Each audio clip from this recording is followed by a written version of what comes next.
وہ کہیں گے چلے جاؤ گے, واپسی کی کوئی گارنٹی نہیں ہے. تو اللہ میاں نے کیا کیا بھائی, ہم جیسے اپنے ماں باپ کے گھر جاتے ہیں عید بقرعید پہ ان کی زیارت کے لیے, دادا دادی کے گھر جاتے ہیں, تو ہر ایک کے گھر ہی جاتے ہیں نا جب ملنا ہوتا ہے. کسی بڑے دن کے موقع پہ جب کسی سے ملنا ہوتا ہے تو ہم کہاں جاتے ہیں, روڈ پہ بلاتے ہیں اس کو. آپ آئے جی عید کے دن اپنی اماں سے ملنے جانا ہے, تو آپ نے کہا اماں وہ اعلیٰ دین پارک پہ آ جاؤ. اماں کہے گی میری توہین ہے بھائی, میرے گھر آ بیٹا ملنے کے لیے, کیا خیال ہے, یہی کہے گی نا. گرل فرینڈ سے ملا جاتا ہے گٹر کے ڈھکنوں پہ اور ادھر ادھر. لیکن جہاں تعظیم کا عنصر ہوگا, کسی ریلیٹو سے عزت دار سے ملنے کے لیے جانا ہوگا, تو کہاں جاؤ گے, اس کے در پہ حاضری دو گے. تو اللہ تعالیٰ نے, اللہ بھی یہ چاہتے تھے کہ میرے بندے مجھ سے ملیں, محبت کا اظہار کریں, اور بندے بھی جو جن کے دل میں اللہ کی محبت ہے وہ بھی چاہتے ہیں نا کہ ہم اللہ سے ملیں. تو اللہ نے کہا میں تو عرش پر ہوں, تو تم کہاں آ جاؤ, یہ میرا گھر ہے.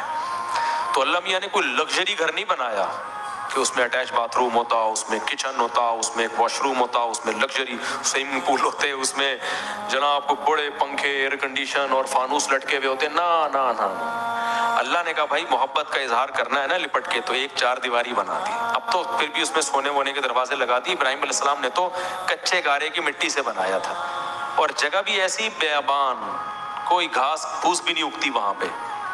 ایسی جگہ پہ اللہ میاں نے اپنا گھر بنا دیا. بیابان جگہ پہ پتہ ہے کیوں بنایا اللہ میاں نے؟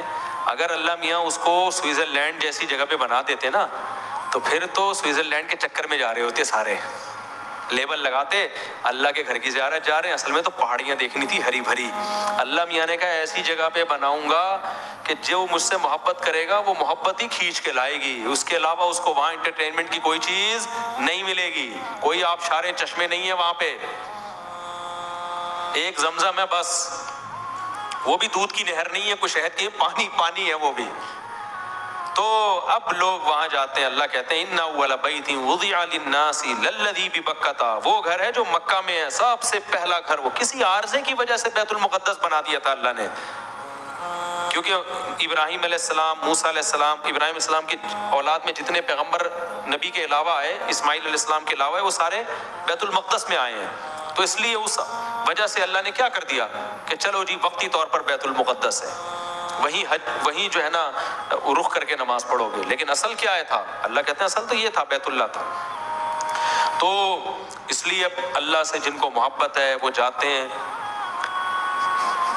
وہاں ایک عجیب منظر ہوتا ہے لوگوں کا, تو کیسے یہ جو ملتزم ہے یہاں لپٹتے ہیں, کیسی روح کو تسکین ملتی ہے کہ نہیں ملتی. تو یہ اللہ کا ہم پر بہت بڑا احسان ہے کہ اللہ نے کہا میرا گھر ہے, چلو جی اب اس کے گرد چکر لگاؤ, گھومو. اور ایک انتہائی افسوس کے ساتھ اب لوگوں میں عبادت میں روحانیت ختم ہو رہی ہے, انٹرٹینمنٹ کا عنصر زیادہ آ رہا ہے, روحانیت کا عنصر ختم. یہ دو بہت بڑی عبادتیں عمرے میں, طواف اور سعی, اس میں باتیں کرنا, سیلفیوں کی طرف توجہ دینا. دیکھو جب آپ اپنے دل سے کسی کام کی عظمت کو ختم کر دو نا اور انٹرٹینمنٹ بنا لو اس کو, اس کا سب سے پہلا وبال پتہ ہے کیا آتا ہے, پھر دوبارہ کبھی بھی آپ وہ عبادت کرو گے اس میں آپ کو روحانی لذت محسوس نہیں ہوگی. مثال کے طور پر آپ نماز پڑھ رہے ہو, اس میں ہنسی مذاق شروع کر دو نماز میں, اور کبھی کھجا رہے ہو, کبھی ہنس رہے ہو, کبھی کیا کر رہے ہو, تو نماز تو ٹوٹتی ہے. لیکن اگر اس طرح چند دن دفعہ پڑھو گے نا تو پھر نماز کی لذت ہمیشہ کے لیے ختم ہو جائے گی, آپ کے دل سے نماز کی عظمت نکل جائے گی.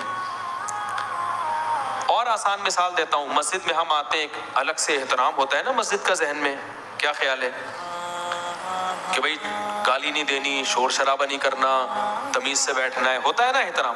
لیکن اگر کچھ دنوں کے لیے اللہ نہ کرے مسجد کو ہوٹل کا ماحول بنا دیا جائے, آپ آ رہے ہو, چائے پی رہے ہو, میز کرسیوں پہ پان گھٹ کے چل رہے ہیں, تو مسجد کا تقدس ہمیشہ کے لیے آپ کے دل میں ختم.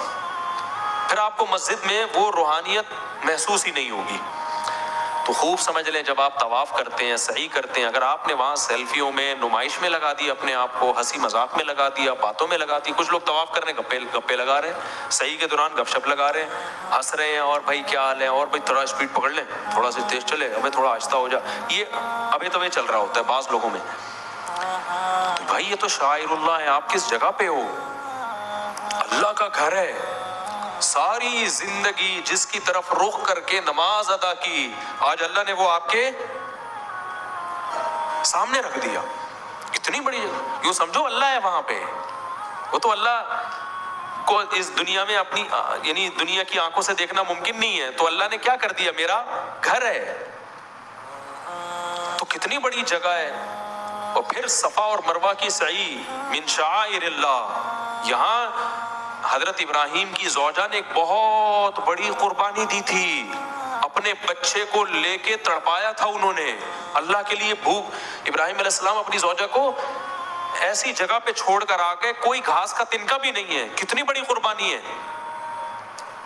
انہوں نے کہا اللہ کی خاطر صبر کروں گی بس. صحیح بخاری کی حدیث ہے کہ حضرت ہاجرہ نے ابراہیم علیہ السلام سے پوچھا آپ ہمیں یہاں کیوں چھوڑ کے جا رہے ہو؟ وہ جواب ہی نہیں دیتے تھے، بار بار پوچھتی تھی. آخر میں ایک سوال پوچھا کہ اللہ کے حکم پہ کر رہے ہیں، یہ کہاں سے اونٹ پہ چل کے آئے ہوں گے ریگستانوں کو کراس کر کے. آپ دیکھ لو ذرا بیت المقدس سے سفر ذرا دیکھو آپ. شام سے سفر، شام سے ہوتے ہوئے آئے یہاں پر مکہ، ریگستان ہے لمبے لمبے. زوجہ بار بار پوچھ رہی ہے کہاں لے جا رہے ہو اور چھوڑ کے آ رہے ہو ہمیں. جب کئی بار پوچھا، پھر پوچھا بتائیں اللہ کے حکم پہ کرنے، اور فرمایا ہاں.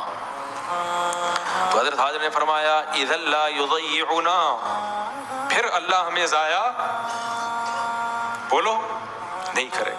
کیسا توکل پیدا ہوتا ہے یار. اللہ کے لیے جب قربانی دی جا رہی ہے تو پھر اللہ ضائع نہیں کرتا. اور قربانی ہی اللہ چاہتے ہیں بھائی. کتنی بڑی یادگار ہے.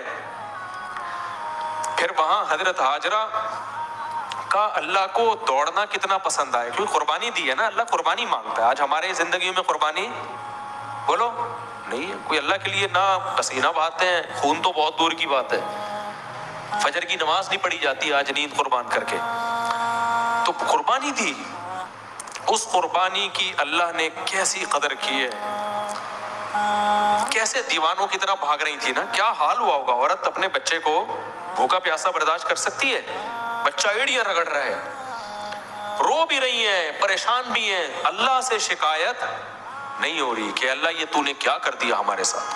آج تھوڑا سا دین پہ چلتے ہیں، ذرا سی قربانی آئے تو اسلام کو، مولویوں کو، شریعت کو برا بلا کہنا شروع. ابے ان مولویوں نے یہ کر دیا، ابے وہ علماء نے یہ کر دیا، ابے اللہ نے میرے ساتھ یہ کر دیا. بچہ قحط سے مر رہا ہے، بھوک پیاس سے، دوڑ رہی ہیں، جو ان کے بس میں ہے وہ کر رہی ہیں. زبان سے کوئی اللہ کے خلاف شکایت بولو نہیں. ادھر کتنی مشکل ہے. تھک جاتا ہے آدمی اچھا خاصا صفا مروہ کی صحیح میں. اور اب تو کافی حد تک پلین ہو گیا. پہلے تو پہاڑ پہ چڑھنا، پہاڑ پہ اترنا ایسے تھا. کتنا بڑا واقعہ ہوا ہے. اور اس کو کیا بنایا جا رہا ہے؟ انٹرٹینمنٹ. سیلفی نہ کہیں فوت ہو جائے اپنے گھر والوں. بھائی بعد میں بنا لینا سیلفی، ہم منع نہیں کر رہے. ایک یادگار رکھ لینا اپنے پاس. ابھی تو فوکس کرو کس کو؟ عبادت کو فوکس کرو. وہ دل میں استحضار رکھو کہ اللہ کی ایک نیک بندی یہاں دوڑی تھی. جب وہاں دوڑو نا، دیکھو اسلام کی ساری عبادتوں میں وقار ہے. حدیث میں آتا ہے جماعت نکل بھی رہی ہو نا، دوڑ کے مت آؤ مسجد میں، کیونکہ یہ وقار کے خلاف. دوڑنا ہے تو جاگنگ کرو، جا کے پارک بنے ہوئے ہیں. گلی محلے دوڑنے کی جگہ نہیں ہے. وقار ہے. وہاں کیا ہے؟ اس وقار کو ایک طرف رکھ دو. کتنے بڑے بڑے بزرگ، پیغمبر، سب وہاں کیا ہوئے ہیں؟ ایک حد تک چلتا ہے، فوراً اللہ کی طرف سے آرڈر ہوتا ہے اب چلنا نہیں ہے. اب کیا کرنا ہے؟ یہاں سے دوڑنا ہے. دیکھنے میں تو کچھ بھی نہیں ہے بھائی. یہ بہت بڑا سبق مل رہا ہے ہمیں اس واقعے سے. بہت بڑا سبق. یہ کیسی بات؟ کوئی غیر مسلم دیکھے یار یہ کوئی عبادت ہے؟ نماز عبادت سمجھ میں آتی ہے. رکوع کر رہے ہو، سجدہ کر رہے ہو، قرآن پڑھ رہے ہو، سمجھ میں آتا ہے نا. روزہ رکھ رہے ہو، یہ کیا عبادت ہے دوڑ رہے ہو؟ اللہ نے کہا نہیں، میں نے عبادت کو کیا کر دیا ہے؟ اس کا فلسفہ ہی چینج کر دیا. عبادت جو میں کہوں گا وہ کرنا پڑے گا. تو وہاں کیا کرنا ہے؟ آپ نے دوڑنا ہے وہاں پہ. تو یہ بہت بڑا ایک طبی حدیث میں آتا ہے کہ نبی صفا اور مروہ میں جو پہاڑیوں پہ بہت لمبی دعائیں مانگا کرتے تھے. اور بہت زیادہ ہمارے جتنے اکابر حج کرنے جاتے تھے، عمرہ کرنے، ہمارے شیخ مفتی رشید احمد صاحب بھی اور جو میرے شیخ ہیں بھی، وہ بھی، ہم نے سب کو دیکھا ہے کہ صفا مروہ پہ لمبی لمبی دعائیں. کیونکہ یہ دعا کی قبولیت کا موقع ہے, واقعہ ہوا تھا یہاں پہ, اس کا واسطہ اللہ کو دیا جا سکتا ہے. لیکن ایک وہ بھی ایک انٹرٹینمنٹ سے بن گئی ہے. عمرے میں بھی مجھے تو, میں چونکہ اب عام دنوں میں تو میں جب عمرے پہ جاتا ہوں تو منہ چھپا کے جاتا ہوں, لیکن احرام میں تو منہ نہیں چھپایا جا سکتا نا. تو طواف کے دوران لوگ آ کے تنگ کر رہے ہوتے ہیں, اور مفتی صاحب, میں نے کہا تم, غصہ آتا ہے پھر مجھے, یار تم اللہ کے گھر میں آئے ہو, مفتی صاحب کو دیکھنے کے لیے آئے ہو تم یہاں پہ. کتنی افسوس کی بات ہے, جب طواف کر رہے ہو تم ایک مشہور آدمی نظر آیا تو اللہ کو دیکھنے کے بجائے کہاں دیکھ رہا ہے, مفتی صاحب کو. بعد میں مل لینا, بعد میں اگر مفتی صاحب مارکیٹ سے شارٹ ہو گئے تو کوئی بات نہیں, ابھی اس کو فوکس کرو. اللہ کا گھر ہے بھائی, اس کی توجہ دو. ہاں تھوڑا سلام کر لیا, ہیلو, بس اتنا کافی ہے. اس وقت سیلفیاں طواف کے دوران لینے کی کوشش, یہ بہت غلط حرکت ہے. صفا مروہ میں بھی, تو حج میں تو اور زیادہ ہے, حج میں رمی بھی ہے. رمی ایک الگ ہی عبادت ہے. پھر طواف زیارت ہے. طواف زیارت کا کیا مطلب ہے؟ بقرعید کے دن طواف. یہ عام طوافوں جیسا طواف نہیں ہے, کیونکہ بقرعید میں جو طواف ہوتا ہے نا, وہ ہے اصل وہ طواف جو بیت اللہ کی وجہ سے ہم پہ واجب ہوتا ہے. وہ اللہ نے 3 دن رکھا ہے بقرعید کے 3 دنوں میں. اس میں کتنا ساری دنیا, یعنی جو بھی مسلمان دنیا بھر سے جاتے ہیں, 3 دن ہی ہیں ان کے پاس اس میں طواف. وہ حج کا رکن ہے وہ.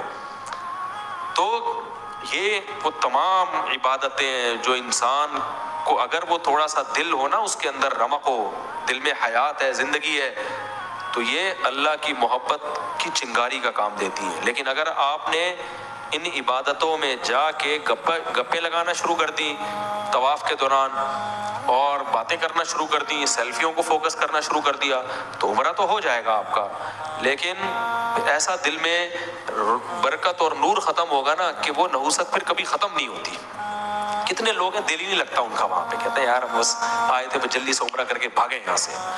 تو یہ اللہ تعالیٰ کی طرف سے پھر دل میں جو ہے نا وہ سیاہی پیدا ہو جاتی ہے. تو اللہ نے کیا فرمایا, ان اول بیت وضع للناس للذی ببکہ. یہ مکہ میں جب پہلے لوگ جایا کرتے تھے نا, اب تو آسان ہو گیا نا, ہر غریب سے غریب بھی جا رہا ہے. پہلے زمانے میں جب حج عمرے کے لیے لوگ جاتے تھے, چیخیں نکل جاتی تھی لوگوں کی, بے ہوش ہو جاتے تھے. کئی مہینوں کا سمندری جہازوں کا, اونٹوں کا سفر کر کے پہنچتے تھے اللہ کے گھر کو دیکھنے کے لیے. جب نظر پڑتی بے ہوش ہو جاتے لوگ. اب تو ٹیلی ویژن میں بھی دیکھ رہے ہیں, موبائل میں بھی دیکھ رہے ہیں ہر وقت, اور پھر سیلفیاں بھی لے رہے ہیں. تو وہ کیا ہو گیا, دل میں اس کی جو اہمیت تھی اور جو ایک جذبہ ہونا چاہیے تھا, وہ جذبہ ختم. تو اس میں ہمارا ہی نقصان ہے, اللہ میاں کا کوئی نقصان نہیں ہے. تو فرینڈس, ویڈیو بہت ہی انفارمیٹیو اور امیزنگ تھی. بہت کچھ سیکھنے والی بات تھی اس میں. جیسا کہ میں نے ویڈیو شروع ہونے سے پہلے ہی بولا تھا کہ مطلب شو آف جو ہے یہ کوئی لائف نہیں ہوتی. جو مکہ مدینہ ہے وہ اللہ پاک کا گھر ہے. وہاں پر ہم عبادت کے لیے جاتے ہیں. مطلب باوجود اس کے لوگ کیا کرتے ہیں, مطلب اپنی شو آف والی لائف وہاں پر بھی مطلب دکھانے کی کوشش کرتے ہیں. جیسے مطلب جو مسعود صاحب ہے وہ آلریڈی فیمس ہے, مطلب ایک فیمس پرسنالٹی ہے. وہاں پہ جاتے ہیں لوگ, ان کو دیکھتے ہیں تو وہ وہاں مطلب عبادت چھوڑ کر ان پر لگ جاتے ہیں سیلفی وغیرہ لینے کے لیے, یا خود بھی مطلب اپنی بھی سیلفی یا پھر مطلب فوٹو کھینچنے لگ جاتے ہیں. مطلب اپنے جو بھی عبادت وہ کر رہے ہیں, جو بھی مطلب جو کرم ہوتا ہے وہاں پر کرنے کی جو کریائیں ہوتی ہیں نا, وہاں پہ وہ کرتے وقت وہ اپنی فوٹو وغیرہ لے لیتے ہیں, وہاں پر بات کرتے ہیں. اس سے کیا ہوا, اس کی جو مطلب اہمیت ہے, جو امپورٹنٹ جو روحانیت ہے وہ ختم ہو جاتی ہے. جیسے انہوں نے بولا تھا کہ صحیح بات ہے, جب بہت سالوں پہلے جب مطلب مکہ مدینہ کے لیے مطلب لوگ جاتے تھے زیارت کرنے کے لیے, وہ بہت ہی کچھ الگ ہی خاص ہوتی تھی. مطلب اتنے مہینوں تک مطلب وہ سفر کرتے ہیں, پھر بہت تھکان, بہت مطلب اس کے بیچ میں وہ جب مکہ مدینہ پہنچتے ہیں اور جب وہ سامنے ان کو دکھتا ہے تو واقعی ان کی چیخیں نکل جاتی تھی, وہ گر پڑتے تھے, مطلب بہت رویا کرتے تھے. ٹھیک ہے, اور مطلب اتنے ایکسائٹڈ ہوتے تھے وہ کہ مطلب بے ہوش بھی ہو جاتے تھے. ٹھیک, تو لیکن وہ ایکسائٹمنٹ, وہ روحانیت جو ہے وہ ابھی کے جو مطلب عبادت میں نہیں رہا. ٹھیک ہے, لوگ جو ہے شو آف کو زیادہ توجہ دے رہے ہیں. ٹھیک ہے, تو ایسا نہیں کرنا چاہیے. ہو سکے تو مطلب جیسا انہوں نے بولا نا, جیسے کہ اگر آپ کو سیلفی لینی ہے یا جب باتیں کرنی ہو, کچھ بھی کرنی ہو, مطلب وہ عبادت سے ہٹ کر کچھ اس کے لیے الگ ٹائم نکالا کیجئے. عبادت کو پہلے توجہ دیجئے, عبادت کر لیجئے, آپ کو جو بھی کرنی ہے.